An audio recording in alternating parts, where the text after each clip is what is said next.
ನ್ಯಾಯಾಂಗದಲ್ಲಿ ಭ್ರಷ್ಟಾಚಾರ ಅಧ್ಯಾಯ ವಿವಾದ, ಕ್ಷಮೆ ಕೇಳಿ ಇಡೀ ಪುಸ್ತಕವನ್ನೇ ಹಿಂಪಡೆದ ಎನ್ಸಿಇಆರ್ಟಿ.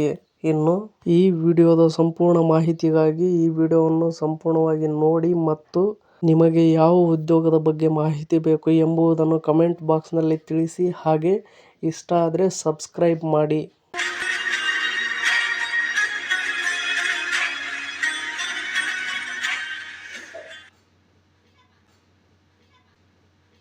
ದೇಶದ ಪಠ್ಯಪುಸ್ತಕಗಳನ್ನು ಪ್ರಕಟಿಸುವ ರಾಷ್ಟ್ರೀಯ ಶೈಕ್ಷಣಿಕ ಸಂಶೋಧನೆ ಮತ್ತು ತರಬೇತಿ ಮಂಡಳಿ ಅಂದರೆ ಎನ್ಸಿಇಆರ್ಟಿ ವಿವಾದಿತ ಅಧ್ಯಾಯದ ಬದಲಾಗಿ ಇಡೀ ಪುಸ್ತಕವನ್ನೇ ಹಿಂಪಡೆದಿದೆ. ಈ ಬಾರಿ 8ನೇ ತರಗತಿಯ ಹೊಸ ಸಮಾಜ ವಿಜ್ಞಾನ ಪುಸ್ತಕದ ಒಂದು ಅಧ್ಯಾಯದಲ್ಲಿ ನ್ಯಾಯಾಂಗ ವ್ಯವಸ್ಥೆಯಲ್ಲಿನ ಸವಾಲುಗಳ ಬಗ್ಗೆ ಬರೆಯಲಾಗಿದೆ. ಅಲ್ಲದೆ ನ್ಯಾಯಾಂಗದಲ್ಲಿನ ಭ್ರಷ್ಟಾಚಾರ ಎಂಬ ವಿಷಯವನ್ನೂ ಉಲ್ಲೇಖಿಸಿರುವುದು ದೊಡ್ಡ ಕೋಲಾಹಲವನ್ನೇ ಸೃಷ್ಟಿಸಿತ್ತು. ಇನ್ನು ನೆಕ್ಸ್ಟ್ ನಾವು ನೋಡುವುದಾದರೆ, ಈ ವಿಷಯವನ್ನು ಗಂಭೀರವಾಗಿ ಪರಿಗಣಿಸಿದ ಸುಪ್ರೀಂ ಕೋರ್ಟ್ ತೀವ್ರ ಅಸಮಾಧಾನ ವ್ಯಕ್ತಪಡಿಸಿತ್ತು.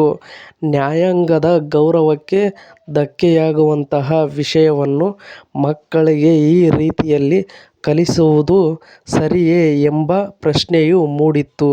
ಇದೀಗ ಎನ್ಸಿಇಆರ್ಟಿ ಕ್ಷಮೆಯಾಚಿಸುವುದರ ಜೊತೆ ಅಧ್ಯಾಯವಲ್ಲ, ಇಡೀ ಪುಸ್ತಕವನ್ನೇ ಹಿಂಪಡೆದಿದೆ. ಪುಸ್ತಕದಲ್ಲಿರುವ ಕೆಲವು ಮಾಹಿತಿಗಳು ದಾರಿ ತಪ್ಪಿಸುವಂತಿವೆ ಮತ್ತು ನ್ಯಾಯಾಂಗದ ಹೆಸರು ಕೆಡಿಸುವಂತಿವೆ. ಇನ್ನು ನೆಕ್ಸ್ಟ್ ನಾವು ನೋಡುವುದಾದರೆ, ಈ ಹಿನ್ನೆಲೆಯಲ್ಲಿ ವಿವಾದ ದೊಡ್ಡ ಮಟ್ಟದಲ್ಲಿ ಚರ್ಚೆ ಆಗಿತ್ತು. ಫೆಬ್ರವರಿ 26ರಂದು 8ನೇ ತರಗತಿಯ ಪಠ್ಯಪುಸ್ತಕವನ್ನು ಸುಪ್ರೀಂ ಕೋರ್ಟ್ ಸಂಪೂರ್ಣ ಬ್ಯಾನ್ ಮಾಡಿತ್ತು.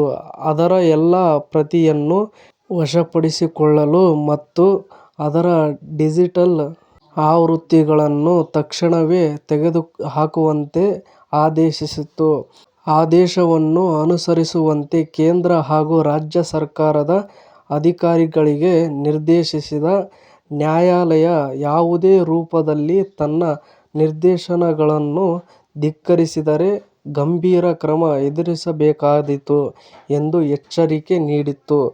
ಇನ್ನು ನೆಕ್ಸ್ಟ್ ನಾವು ನೋಡುವುದಾದರೆ, ಮುಖ್ಯ ನ್ಯಾಯಮೂರ್ತಿ ಸೂರ್ಯಕಾಂತ್ ನೇತೃತ್ವದ ಸುಪ್ರೀಂ ಕೋರ್ಟ್ನ ತ್ರಿಸದಸ್ಯ ಪೀಠವು ಎನ್ಸಿಇಆರ್ಟಿ ನಿರ್ದೇಶಕರು ಮತ್ತು ಶಾಲಾ ಶಿಕ್ಷಣ ಕಾರ್ಯದರ್ಶಿಗೆ ಶೋಕಾಸ್ ನೋಟಿಸ್ ಜಾರಿ ಮಾಡಿದ್ದು, ಅಧ್ಯಾಯ ಸೇರ್ಪಡೆಗೆ ಕಾರಣರಾದವರ ವಿರುದ್ಧ ಏಕ ಕ್ರಮ ತೆಗೆದುಕೊಂಡಿಲ್ಲ ಎಂಬುದರ ಬಗ್ಗೆ ವಿವರಿಸುವಂತೆ ಕೇಳಿತ್ತು. ಇನ್ನು ಸಾಂಸ್ಥಿಕ ಅಧಿಕಾರವನ್ನು ಹಾಳುಮಾಡಲು ಮತ್ತು ನ್ಯಾಯಾಂಗದ ಘನತೆಗೆ ಚ್ಯುತಿ ತರಲು ಮಾಡಿದ ಪ್ರಯತ್ನದಂತೆ ತೋರುತ್ತಿದೆ. ಇದನ್ನು ತಡೆಯದೆ ಹೋದರೆ ಸಾರ್ವಜನಿಕರು ಹಾಗೂ ಯುವಜನತೆಯ ಮನಸ್ಸಿನಲ್ಲಿ ನ್ಯಾಯಾಂಗ ಕಚೇರಿಯ ಪವಿತ್ರತೆಯನ್ನು ಕಳೆದುಕೊಳ್ಳುತ್ತದೆ ಎಂದು ಮುಖ್ಯ ನ್ಯಾಯಮೂರ್ತಿಗಳು ಅಭಿಪ್ರಾಯಪಟ್ಟಿದ್ದರು.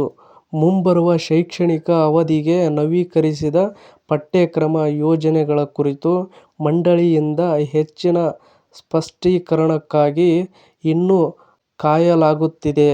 ಇನ್ನು ಇದೇ ತರಹದ ರಾಷ್ಟ್ರೀಯ ಸುದ್ದಿಗಳಿಗಾಗಿ ನಿಮ್ಮ ಜಾಬ್ಸ್ ಅಂಡ್ ಎಜುಕೇಷನ್ ಅಪ್ಡೇಟ್ ಚಾನಲ್ಗೆ ಸಬ್ಸ್ಕ್ರೈಬ್ ಆಗಿ. ಈ ವಿಡಿಯೋ ನೋಡುತ್ತಿರುವವರು ಇನ್ನೂ ಯಾರ್ಯಾರು ಸಬ್ಸ್ಕ್ರೈಬ್ ಆಗಿಲ್ವೋ ಪ್ಲೀಸ್ ಎಲ್ಲರೂ ಸಬ್ಸ್ಕ್ರೈಬ್ ಆಗಿ ಮತ್ತು ಈ ಅಪ್ಡೇಟ್ ಬಗ್ಗೆ ನಿಮ್ಮ ಅಭಿಪ್ರಾಯ ಏನೆಂದು ಕಮೆಂಟ್ ಬಾಕ್ಸ್ನಲ್ಲಿ ತಿಳಿಸಿ. ಹಾಗೆ ಇಷ್ಟವಾದರೆ ಪ್ಲೀಸ್ ಎಲ್ಲರೂ ಸಬ್ಸ್ಕ್ರೈಬ್ ಆಗಿ ಸಪೋರ್ಟ್ ಮಾಡಿ. Thank you for watching friends. ಎಲ್ರಿಗೂ ಧನ್ಯವಾದಗಳು.